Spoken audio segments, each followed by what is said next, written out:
Hello bachcho, let's read this question. The question says, in the following questions, a statement of assertion A is followed by a statement of reason R.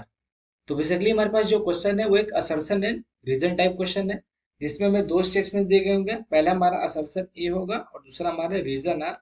And according to this statements हमें correct option mark करना पड़ेगा out of 4। Now let's read the assertion ए।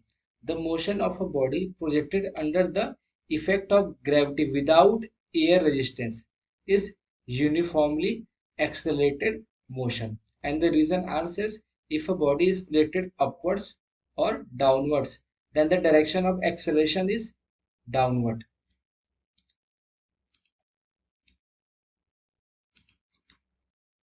तो इस question का जो हमारा की concept है,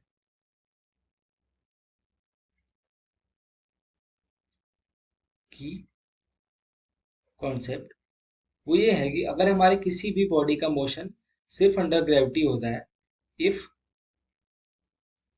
the motion of body is only under gravity,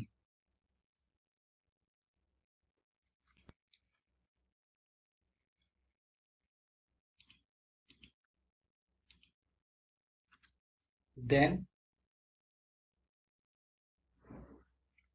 its acceleration is equal to acceleration due to gravity, जिसकी वैल्यू g के इक्वल होती है, acceleration due to gravity and acting downwards।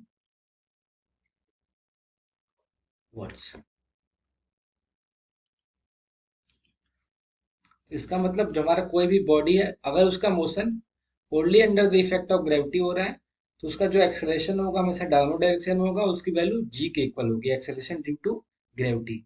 चाहे उसका डायरेक्शन ऑफ मोशन कुछ भी हो, चाहे अपवर्ड हो चाहे डाउनवर्ड हो, तो उसका जो एक्सेलरेशन होगा हमेशा डाउनवर्ड डायरेक्शन में होगा और उसकी वैल्यू होगी जी के इक्वल।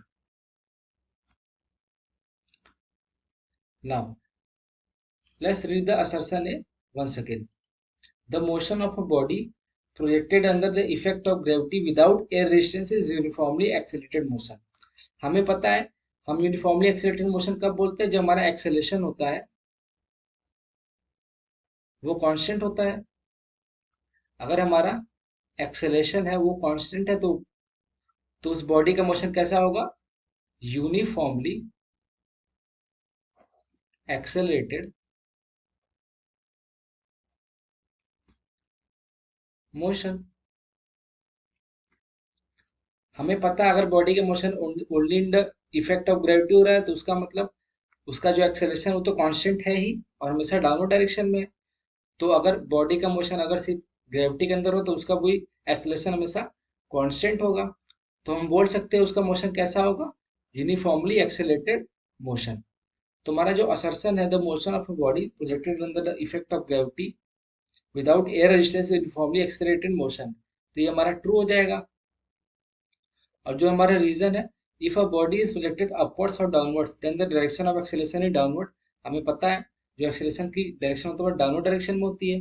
तुम्हारा जो रीजन है वो भी हमारा ट्रू है।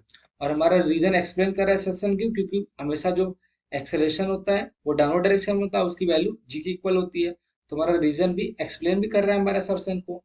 क्यों क्यों क्योंकि हमारा जो वही एक्सप्लेन कर रहा है कि हमारा जो मोशन होगा कैसा होगा, यूनिफॉर्मली एक्सेलरेटेड मोशन होगा, क्योंकि हमारा जो एक्सेलरेशन होगा बॉडी का वो कांस्टेंट रहेगा और उसकी वैल्यू जी के इक्वल होगी। So our final answer will be option 1, if both assertion and reason are true and the reason is the correct explanation of the assertion. Hope you understood it well and best of luck.